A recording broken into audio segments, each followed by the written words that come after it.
You're watching The Issue Is. What California needs now is a little bit of hope and a whole lot of grit. Fresh blood and new ideas, and leaders with the backbone to fight for what's right. That's why I'm running for governor. That is former Democratic Congresswoman Katie Porter announcing her run for governor of California this week. Welcome to The Issue Is. I'm Elex Michaelson. Thanks so much for being with us. Joining us now for her first local TV sit-down of the campaign is Congresswoman Katie Porter. Good to see you. Thank you so much for having me. Congratulations on the run. Appreciate it. I'm really excited. So in the past, we've always talked to you about mostly federal issues. You've never run for statewide office before or local office before. Why do you want to be governor? Well, look, I think right now the federal and the state are going to come together. Why do I say that? Because the governor is going to have two big tasks, and they're going to have to be able to do both. One is stand up to Trump, block and tackle attacks that are coming, try to push Trump to deliver for California where we can, and at the same time, focus on California's challenges. Things like the cost of housing, which is something I've worked on my whole career, childcare, which continues to be a big problem for families after the pandemic, and making sure that our economy is strong and growing. So I think being able to know how to negotiate with the federal government, knowing where those levers are, I think we're all getting a crash course in just how important that is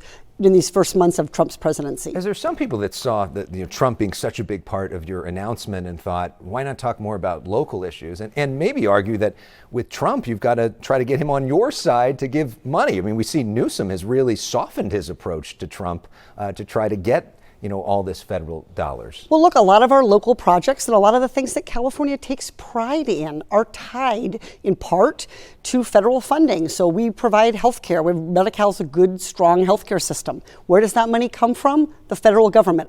I'm working back in the classroom at the University of California. We're seeing in real time on campus the effects of Trump's cuts to research grants, to NIH, to funding. And so I think it's about recognizing that these things are going to intersect. The only way we're going to survive as California and thrive, which is the goal during Trump's presidency and beyond, is if we have a strong economy that can weather some of the things that he's going to throw back at us. But is the best way to deal with Trump to sort of punch him in the face, or is the best way to try to shake his hand? Well, one of the things I've said before is I will say yes to anybody, right, and I will also say no to anybody. I think I have a reputation throughout the state as a straight shooter, as somebody who cannot be bought, not by any entity or any organization. So where there are opportunities to work with Trump, and I think Governor Newsom did the right thing, asking Trump to come and look at the wildfires, walking with him, showing him what California needs. We need a strong advocate for California with how we engage with the federal government, just like we need a strong advocate for statewide concerns when we're dealing with local and county government. So in your ad, you talked about that you want to bring some big new ideas. What is one big new idea that you're bringing? Yeah, so housing is going to be the sort of most top of mind, laser focused on housing. I think we've seen California make some progress using the housing targets, the affordable housing targets in each community. They have not gotten us where we need to be, which is making housing affordable for that next generation of workers, for the folks who are graduating from our universities. And so we're going to need to think about how to do that. Part of that is going to involve being willing to look at the CEQA, the California Environmental Quality Act, and see where it is being used, not to protect any serious environmental concerns, but in fact just to block housing development. And I think there are some really good partners in the legislature. This is not ideological. Folks like Buffy Wicks, Scott Wiener in the California Assembly and Senate, they're already talking about this. The second piece on housing, I would say, is we focused a lot so far on how to get people off the streets who are experiencing homelessness, out of encampments, getting them into a safe place, making our communities safer. And that's really important.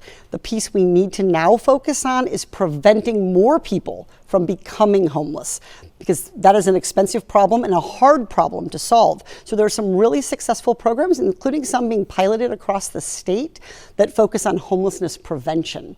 And that, I think, is an area where we need to put more effort. So if you had to concisely say the sort of the big idea on housing, it's what? It's CEQA reform? Or it is to unleash more building more quickly.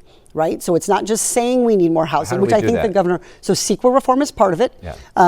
California making investments in some of the infrastructure for communities. So the sewer, the water, all of those things drive up costs for builders. Yeah. And we could think of those things as infrastructure because housing is infrastructure for our entire economy. And then prevention of homelessness, really thinking about how can we get ahead of people becoming homeless, because we know that once someone experiences chronic homelessness, it's very, very challenging and very, very expensive to address it. I guess the other thing I would say I'm going to focus on more than I think our current or recent governors have is childcare.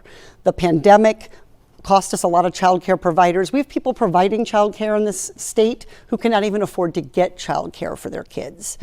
So their own kids are home without after-school programs so that they can go work in a childcare.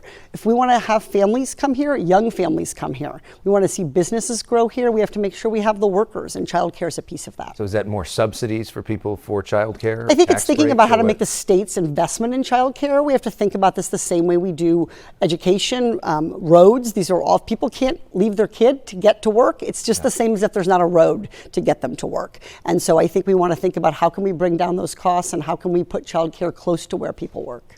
So we know that you worked with Vice President Harris when she was Attorney General Harris. We've got a picture of the two of you from back in that era. You like her a lot. You've said in the past that if she runs for vice president, that would have a, quote, field clearing for governor. effect. If she runs for governor, maybe she is running for president. That's a whole other story. If Vice President Harris runs for governor, it would have a field clearing effect. Does that include you? Are you out of the race if she's in? So I'm one of the people who've gotten to see firsthand just exactly how talented she is when she's serving California. I saw that when she was our Attorney General. And so if she were to declare for governor, that would everyone, including me, would have to think hard about whether to stay in the race. I think we don't know what she's going to do and we don't know when she's going to do it. I will tell you that I did not hesitate to enter the race. And I'm not hesitating in terms of moving forward to talk to Californians, to listen to Californians, to come up with good ideas, because she's deciding. This moment calls for leadership. It calls for leaning forward. And there's a real frustration right now with Democrats, with politicians generally. Are we thinking about what comes next? Are we positioned to lead? And so I think it's really, really important that I get into the race. But anybody, including me, is going to have to understand that she is a formidable talent. She would have incredible name recognition, and it would be very, very tough to compete with her for this job. And so I'm waiting to see what she does and what ideas she brings to the table. But I think we all have to be realistic about that. But isn't that sort of an odd thing to say? Basically, I'm the best person except for her. Well, or give me money unless you want to give her money. No. She's not asking for money, right? She's not in the race. No, but right? that's part of the. That's the thinking, right? That you got to get in now because everybody's got to raise so much money. She doesn't need to necessarily raise as much money because she's got 100% name ID and she's got the fundraising behind her anyways, and that's why everybody's doing it and she can wait. Yeah. So look, I think that she can wait, but I think there is a cost to waiting, and there's a cost to California for waiting. So one of the things I've been able to do is take time after I was done serving in Congress the last few months, as I wound up my time in Congress, to listen, to travel, to do the work, to help me think, to meet with some of the people who've worked for other governors, both Republican and Democrat, and to learn from them and to think about this job is different, right? It's different than the jobs I've had as a congressperson or as a consumer advocate. This is a different job than Kamala Harris has had as Attorney General or as Vice President. So I've been using that time really, really wisely. We don't know what she's going to do, but I'm going to tell you this, this is a job that I feel strongly about, that I'm confident about my ability to do, that I'm also humble enough to know what I need to learn. I don't think we'd be well served by having people who think they can do a good job as governor, who are ready to take on Trump, who are ready to build housing, who are ready to bring down costs, who know the price of groceries. I don't think it would do well for us all to sit around. The vice president has said it may take many, many months for her to come to a decision. Right. And respectfully, she's entitled to that time. So you could see a scenario where she gets in and you stay in? Well, I think it would depend on what happens and what she says when she gets in and when she gets in. If she announces tomorrow, Elex, I think it's pretty tough for everybody. Yeah. If she decides the day before the filing deadline, a few months before the election, I think that's a very different situation, both for her and for Californians, not just for me. So a lot of people feel like one of her biggest mistakes when she was running for president was when she went on The View and they asked her, how would you be different than President Biden? And she didn't really have an answer. So I'm going to ask you the same question about Governor Newsom. How would you be different as governor than him? Well, I have a lot of respect for what Governor Newsom's done, and a couple of things he's done have really improved my life. He made school lunch free for every single kid in California. You want to talk about bringing down costs? That put hundreds of dollars a month back in my pocket. He made community college free. I've got kids heading to college and knowing they can go to community college. So a lot of respect for those ideas. I think one difference is I'm going to try to focus more intensely on a couple of the biggest problems. And that was difficult for Governor Newsom to do, in part because of the pandemic, the recall. There have been a lot of wildfires several times. We're going to keep seeing that stuff. I think that makes it all the more important that you are committed to focusing on what is the biggest challenge we are facing. And up and down this state, whether you're talking about rural communities where housing stock is aging, where they can't attract young workers, whether you're talking about urban California, the cost of housing is our biggest challenge. And so I think you're going to see me not just say I want to do this and this and this and this and this, but really try to say this is what we're going to do. And then move on to the next thing. And I will think about how housing relates to things like transportation, how it relates to things like environmental protection, how it relates to things like wildfire. But we have got to have a strong economy in California. We should be thriving. We have talent, we have resources, we have people, we're the best state in the country. Yeah. And we need to have that pride and that energy and compete for jobs. You know, there's a lot of people when you talk about housing who see the fact that we've just had these wildfires and the response now is, let's get rid of a lot of these building regulations, let's suspend CEQA in these areas. And there's people that think, well, why don't we do that everywhere? If we can do that now, maybe we should do that for everywhere. It would help with building. Do you see there's any value in that? No, so we definitely have to reevaluate CEQA as it applies to residential housing. We just have to. We are not going to be able to build fast enough and at a price point that makes the housing affordable for our workers. And so we need more workforce housing. We need more housing on dorms. We need more housing for seniors who want to age in place. And so we are going to have to think about CEQA. I do think that in talking to some of the LA supervisors, they are working on a plan for thinking about, can we experiment a little bit here while still being true to the things that made those neighborhoods, that made Altadena and made the Palisades special. What do you think of the governor's podcast? So I haven't listened to the governor's podcast. I know I'm on a lot of podcasts, but I'm not a podcast person. I have 3 kids and now I have a dog and a cat. So honestly, I'm a peace and quiet person when I can get it. So I have not listened. I will say, I think the general impetus of we need to listen more and we need to be unafraid to listen to those who disagree with us, that's something I hold dear. You know, I've campaigned in really tough territory in Orange County, in places that were Republican and still are very Republican, like Huntington Beach. And you've been at some of those events where you have to stand on your own 2 feet and there's going to be tough questions, there's going to be criticism. So I think that overall, the idea of engaging with people that we don't always listen to is important. I was in the Capitol on January 6th. It is very hard for me to accept Steve Bannon as having legitimate views when he called for attacks on the Capitol. Well, and he also said multiple times during that podcast with Governor Newsom that Donald Trump won that 2020 election, and Governor Newsom never pushed back on that. I didn't hear it, so you'll have to take your word for it. Okay. A couple things from a policy perspective that the governor has done. Want to see if you would continue them. One of the things he did was health care for undocumented people. It's been very expensive. Estimates say that it's billions of dollars over budget for where they expected it. Is that something that you think we should do? Is that something we should continue? Is that something we should rein back? Well, our goal should certainly be that every single person living in California is able to be healthy. That's good for all of us, right? So we don't want any group of people in California getting sick, having diseases, not being able to work. That's bad for everyone. That's the goal, and I think I share the governor's goal there, is wanting everyone in California to have health care. We're going to have to make some tough decisions if we're not able to push back on Donald Trump about how we afford it. I would say I have not dug in yet, Alex, but I want to understand what percentage of the cost overrun that we're facing is due to rising healthcare costs generally, and what percentage of it is due to expanded coverage, including for people who have come to this country without documentation. I suspect it's a mix of both. Yeah. We also have very, very generous Medi-Cal coverage for everybody. And so even for the, taking that apart, we give better coverage with Medi-Cal. And I think that's something to be proud of. So there are going to be some hard choices coming for the next governor. And I think one of the things I would say to Californians is I'm tough and I'm capable of making hard choices. I don't need to be loved. I want to be successful. So you would be open to basically killing or bringing back that program? Well, I think we just need to look at the numbers. I mean, this is a math question. Yeah. Speaking of calls math, for a whiteboard. Speaking of math, Medicare for all, which is something that's been talked about at the federal level. It's also been talked about at the state level. Hugely expensive. Part of the reason it hasn't happened yet. Do you think we need to do Medicare for all in California? So I think that's best done at the federal level for a whole bunch of reasons. Yeah. Partly because people move, there's economies of scale to doing it. I think that that's something that we should continue to talk about at the federal level. Look, the thing that people have to remember about Medicare is why do we say we want Medicare for all? Why? Because Medicare gives you the highest quality health care at the lowest price with the most choice of doctors. That's a lot to like. That is a really good goal.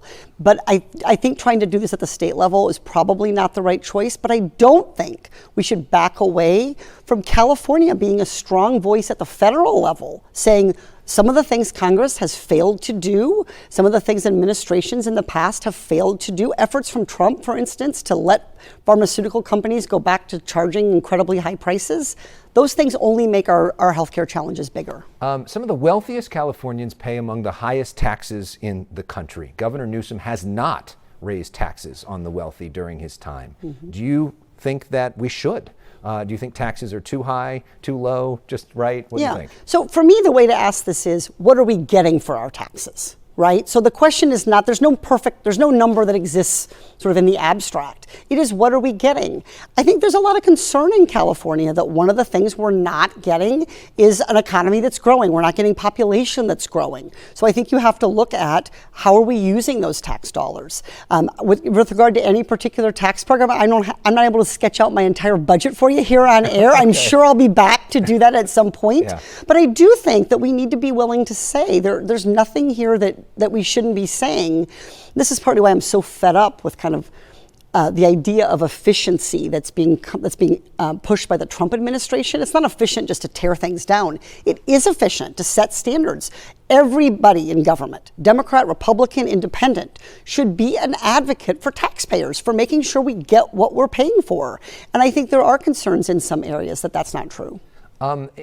You last ran for U.S. Senate. Obviously, that was not successful. You finished in third place.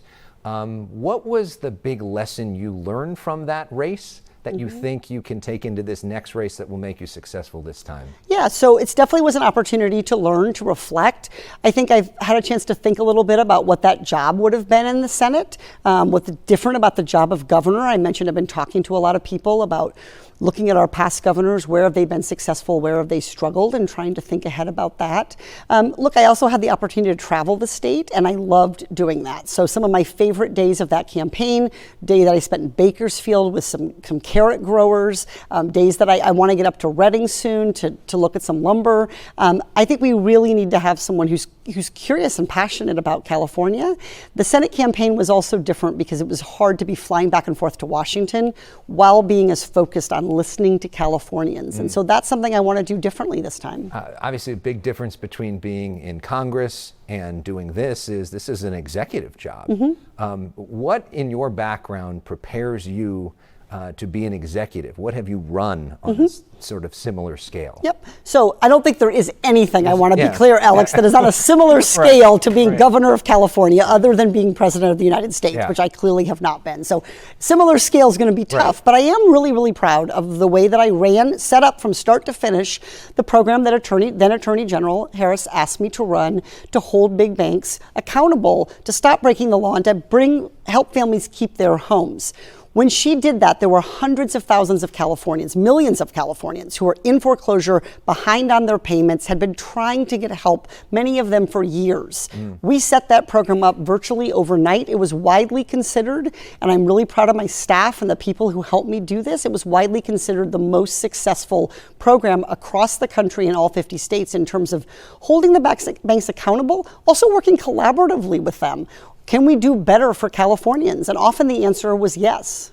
And lastly, on the governor's race, there's a lot of people in that race, so you got to kind of get your own lane. Real concisely, what's the Katie Porter lane? Yeah. What's the big differentiator? I think that it's that two things I would say. One is that I'm very tough. I am a fighter. I am not afraid of Donald Trump. I am not afraid of anybody. And I think that comes in part out of having a bunch of tough races, including that tough Senate race. And so I think that's going to be really important. We cannot have somebody who is going to be paused, who's going to be scared, who's going to be ossified in terms of how they react to what's coming with Trump.